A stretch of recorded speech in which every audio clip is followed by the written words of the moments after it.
আসসালামু আলাইকুম। গত ভিডিওতে আমরা আলোচনা করেছি যে বদনজরটা আসলে কি, বদনজর সম্পর্কে আমরা একটা ধারণা লাভ করেছি।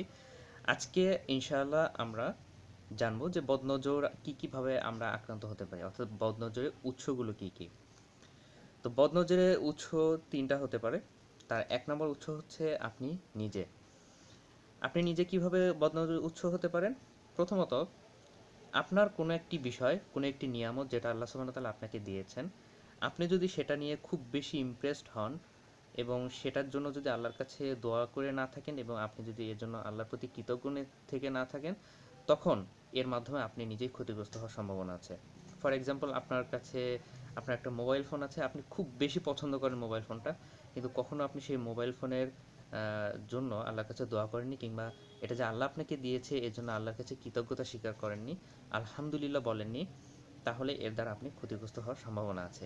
তাই আল্লাহ সুবহানাহু ওয়া তাআলা আপনাকে যে নিয়ামতগুলো দিয়েছে সেটার জন্য সন্তুষ্ট থাকুন এবং এর জন্য আল্লাহর কাছে শুকরিয়া আদায় করুন। তাহলে ইনশাআল্লাহ আপনি এই উৎস থেকে বা এভাবে আপনি নিজের মাধ্যমে নিজের ক্ষতি হওয়া থেকে বেঁচে থাকবেন।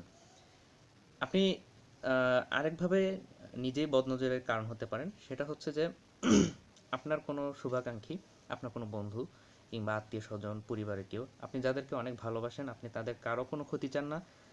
তো তাদের মধ্যে কোনো একজনের কোনো একটি ভালো বিষয় বা বস্তু সেটা দেখে আপনি খুশি হয়েছেন। তো সে সময় যদি আপনি তার জন্য, অর্থাৎ আপনার সে বন্ধুর সেই নিয়ামতটা দেখে আপনি তার জন্য দোয়া না করেন, তাহলে এর দ্বারা আপনার বন্ধু আক্রান্ত হবে। যেমন আপনার কোনো বন্ধুর একটা ভালো গুণ, হয়তোবা সে খুব ভালো রেজাল্ট করেছে, আপনি যদি সে সময় মাশাআল্লাহ তুমি খুব ভালো রেজাল্ট করেছো, আলহামদুলিল্লাহ তোমার রেজাল্টটা অনেক ভালো হয়েছে, এভাবে যদি আপনি দোয়া না করেন, তখন আপনার কারণে আপনার সেই বন্ধুটি আক্রান্ত হতে পারে। এজন্য আপনি আপনার শুভাকাঙ্ক্ষী কারো কোনো ভালো জিনিস দেখলেও অবশ্যই সেজন্য দোয়া করবেন। মাশাআল্লাহ, আল্লাহুম্মা বারিক লাহু, বারাকাল্লাহু ফি, এ ধরনের দোয়াগুলো করবেন। আলহামদুলিল্লাহ লিস্ট বলবেন। তাহলে এক্ষেত্রে আপনার কারণে অন্য কেউ বদনজর থেকে আক্রান্ত হওয়া থেকে সেফ থাকবে। তৃতীয় যেভাবে আপনি নিজেই বদনজরের কারণ হতে পারেন, সেটা হলো এমন সব কাজ করা যে কাজের কারণে আপনি আসলে বদনজরের রাস্তাকে খুলে দিচ্ছেন। সেটা কিভাবে? যেমন, আপনি একটা ভালো চাকরি পেয়েছেন, আপনি যখন ফেসবুকে এটা স্ট্যাটাস দিলেন যে আপনি এই চাকরিটি পেয়েছেন, তখন সবাই জেনে গেল। তো ফেসবুকে যারা আছে সবাই তো আপনার শুভাকাঙ্ক্ষী না, তাই অনেকের বদনজরের দ্বারা আপনি এখানে আক্রান্ত হতে পারেন। তো এ ধরনের কাজ করা যার মাধ্যমে মানুষ বদনজরের সুযোগ পায়, এর জন্য আসলে আলটিমেটলি দায়ী আপনি। এ কারণে আল্লাহ সুবহানাহু ওয়া তাআলা যে নিয়ামতগুলো দিয়েছে সেগুলো যথাসম্ভব এটাকে গোপন রাখা, এবং এটা জায়েজ, কারণ সূরা ইউসুফের ৬৭ নম্বর আয়াতের তাফসিরে মারিফুল কোরআনের মধ্যে এটা উল্লেখ করা হয়েছে যে আল্লাহ যদি আপনাকে কোনো বিশেষ নিয়ামত দিয়ে থাকে, তখন যতটুকু সম্ভব এটাকে গোপন রাখবেন, এবং এটা জায়েজ আছে।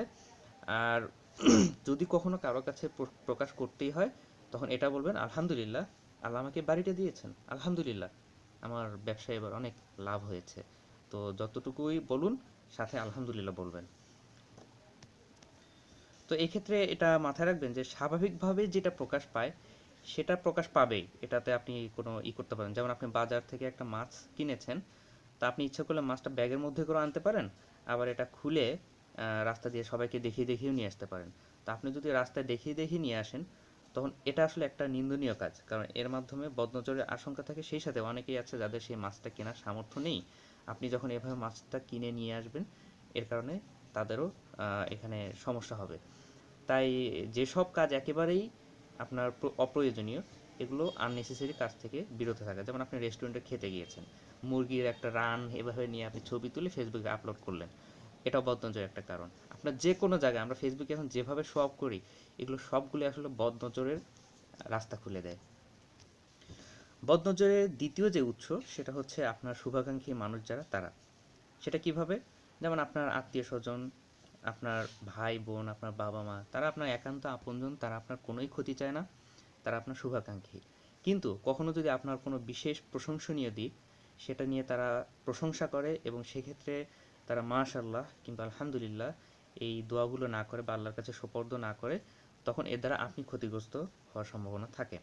তাই এ কারণে আপনি আপনার আত্মীয়স্বজন, সেই সাথে শুভাকাঙ্ক্ষীদেরকে, বন্ধুদেরকে জানিয়ে রাখুন যে আপনার কোনো বিশেষ ভালো দিক যদি কখনো উল্লেখ করতেই হয়, অবশ্যই যেন সাথে তারা দোয়া করে নেয়, মাশাআল্লাহ আলহামদুলিল্লাহ এ ধরনের দোয়া করে। এখন বদনজরের তৃতীয় যে উৎস সেটা হচ্ছে আপনার শত্রু বা হিংসুক। হিংসা আসলে কি? হিংসা একটা মনের রোগ। যখন একজন মানুষ অন্য কারো কোনো বিশেষ ভালো দিক সহ্য করতে পারে না এবং তার সে ভালো দিকটা অনিষ্ট হোক সেটা সে মনে মনে কামনা করে, তখন তাকে আমরা আসলে হিংসুক বলি। তা আপনার ভালো দিকগুলো বা আপনাকে আল্লাহ যে নিয়ামতগুলো দিয়েছে, অবশ্যই এই হিংসুকদের থেকে বিরত থাকতে হবে। তারা যেন এই ব্যাপারগুলো, আপনি তাদেরকে এগুলো বলবেন না। এখন এই হিংসুক কিন্তু আপনার আত্মীয় স্বজনদের মধ্য থেকে হতে পারে, প্রতিবেশীদের মধ্য থেকে হতে পারে। তো আপনি কিভাবে চিনবেন যে সাধারণত কারা আপনার উপর হিংসা করে? তো এই বিষয়ে ওয়াহিদ বিন আব্দুল সালাম বালি তার বইয়ের মধ্যে হিংসুককে চেনার কিছু লক্ষণ বলেছেন। তা আমি এখন আপনাদেরকে সেই লক্ষণগুলো বলছি। প্রথম লক্ষণ হচ্ছে যে হিংসুকের অ্যাটিটিউড।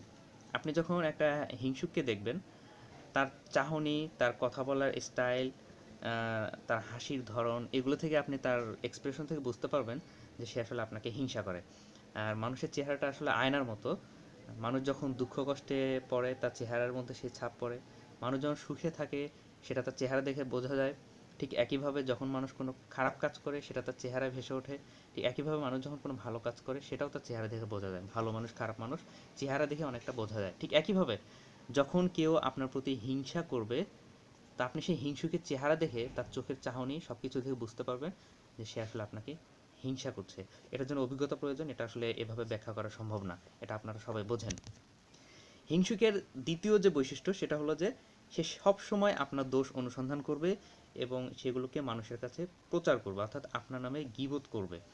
তো এই হিংসুক সে আপনার ভালো গুণাবলী কখনোই উল্লেখ করবে না, কিন্তু আপনার খারাপ ছোটোখাটো সমস্ত দোষ ত্রুটি সে খুব সচেতনতার সাথে খেয়াল রাখবে এবং সেগুলোর ব্যাপারে মানুষকে বলে বেড়াবে। হিংসুকের তৃতীয় যে বৈশিষ্ট্য সেটা হচ্ছে যে সে আপনাকে নিয়ে হাসি তামাশা করবে। এটা জনসম্মুখেই করবে এবং আপনাকে প্রকাশ্যে হয়তো আপনাকে অপমান করবে। যেমন একটা পাবলিক প্লেসে হঠাৎ করে আপনার কোনো দোষকে উল্লেখ করে আপনাকে অপমানিত, অপদস্থ করবে কিংবা আপনাকে নিয়ে হাসি ঠাট্টা করবে। তো এটা আসলে হিংসার একটা কারণ। এবং হিংসুকের সর্বশেষ যে বৈশিষ্ট্য সেটা হচ্ছে যে হিংসুক সব সময় অভিযোগ করে, সে কখনোই সন্তুষ্ট থাকে না এবং তার হিংসার কারণ আসলে এই অসন্তুষ্টি। আল্লাহ তাকে যা দিয়েছে সে সেটা নিয়ে যখন সন্তুষ্ট হতে পারে না, তখন সে অন্যের জিনিসগুলো দেখে হিংসা অনুভব করে তার মনের মধ্যে। তো এটাই হচ্ছে হিংসার মূল উৎস, যখন আল্লাহর প্রতি সে সন্তুষ্ট থাকতে পারে না। আল্লাহ তাকে যা দিয়েছে সে যদি তাই নিয়ে সন্তুষ্ট থাকতো, তাহলে অন্য কি পেলো না পেলো তাহলে সেটা নিয়ে তার মাথা ঘামানোর কোনো ব্যাপার ছিল না। কিন্তু যেহেতু সে নিজের ব্যাপারে সন্তুষ্ট না, তাই সে চায় না অন্য যেন সেই জিনিসটা না পায়। তো এই জন্য আপনি দেখবেন যারা সবসময় বেশি অভিযোগ করে, সবসময় কোনো কিছুর মধ্যেই পজিটিভ কিছু খুঁজে পায় না, তো এটা আসলে তাদের হিংসুকদের একটা লক্ষণ।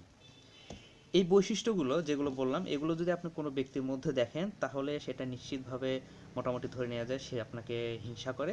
এবং আপনার দায়িত্ব হলো এই ব্যক্তির কাছে থেকে যথাসম্ভব নিজের আপনাকে আল্লাহ সুবহানাহু ওয়া তাআলা যে নিয়ামতগুলো দিয়েছেন সেগুলো থেকে গোপন রাখা। যেমন আপনি একটা ভালো চাকরি করেন, এটা তো আসলে গোপন থাকবে না, অনেকে জেনেই যাবে। আপনার আত্মীয় স্বজনের মধ্যে অনেক হিংসুক আছে, তারা জানবে যে আপনি একটা ভালো চাকরি করেন।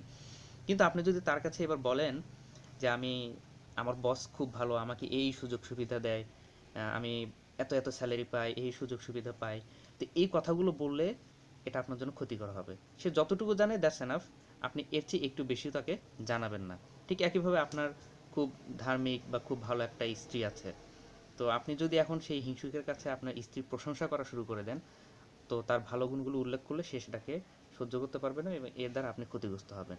সে শুধু এতটুকু জানাই যথেষ্ট যে হ্যাঁ আপনার একজন ধার্মিক স্ত্রী আছে, তো আপনি তার সাথে আপনার ভালো কোনো কিছুই শেয়ার করবেন না। তবে একটা ব্যাপার অবশ্যই খেয়াল রাখবেন, সেটা হচ্ছে যে হিংসুক সে যদি আপনার আত্মীয় স্বজনদের মধ্য থেকে কেউ হয়ে থাকে, তার হিংসা আপনি চিনতে পারলেন যে হ্যাঁ সে আপনাকে হিংসা করে, কিন্তু তারপরেও কিন্তু আপনি তার সাথে সম্পর্ক ছিন্ন করতে পারবেন না। সে হিংসা করে, এর দ্বারা আপনার একটা ক্ষতি হওয়ার সম্ভাবনা আছে, তো যতটুকু সম্ভব আপনি তার সাথে আপনার ভালো জিনিসগুলো শেয়ার করবেন না, একটু দূরত্ব বজায় রাখবেন। কিন্তু সুসম্পর্ক যেটা, যেমন তার খোঁজ খবর নেওয়া, আত্মীয় স্বজন, এটা তার হক, তার বিপদে তাকে সাহায্য করা, এগুলো কিন্তু আপনার দায়িত্ব। এবং একটা সুসংবাদ হচ্ছে যে যখন আত্মীয় স্বজনের মধ্যে থেকে আপনি কাউকে এভাবে তার হিংসা সত্ত্বেও, তার শত্রুতা সত্ত্বেও আপনি তাকে সাহায্য করতে থাকবেন, তাকে ভালোবাসতে থাকবেন, তার সাথে সম্পর্ক বজায় রাখতে থাকবেন, তখন আল্লাহ নিজে আপনার নিরাপত্তার দায়িত্ব নিয়ে নেবে। অর্থাৎ সে অবস্থাতে তার কোনো হিংসায় আপনার ক্ষতি করতে পারবে না। এটা আত্মীয়-স্বজনের ক্ষেত্রে আপনার জন্য কিন্তু ফরজ আত্মীয়তার সুসম্পর্ক বজায় রাখা। সে যত হিংসুক হোক, যত খারাপ মানুষই হোক। তো মোটামুটি এটাই আসলে আমাদের আজকের আলোচনার সারাংশ। আমি যদি সংক্ষেপে আরেকবার একটা রিভিউ দেই, সেটা হচ্ছে যে আপনি যে উৎসের মাধ্যমে বদনজরে আক্রান্ত হতে পারেন তার মধ্যে ১ নম্বর আপনি নিজে কীভাবে, সেগুলো আমি ব্যাখ্যা করেছি। ২ নম্বর হলো আপনার শুভাকাঙ্ক্ষী মানুষ, তারা আসলে হিংসা করে না, কিন্তু তাদের অতিরিক্ত আকৃষ্ট হওয়া, প্রশংসা, এগুলো থেকে ক্ষতিগ্রস্ত হতে পারেন। ৩ নম্বর হচ্ছে হিংসুকের পরিচয় আমরা জানলাম। তো আল্লাহ সুবহানাহু ওয়া তাআলা আমাদেরকে এইসব ব্যাপারে সতর্ক থাকার তৌফিক দান করুন। আমরা নেক্সট ভিডিওতে ইনশাআল্লাহ জানবো যে বদনজর থেকে আমরা কিভাবে নিজেকে সেফ রাখতে পারি। আপনারা আমার সাথে থাকুন। আসসালামু আলাইকুম।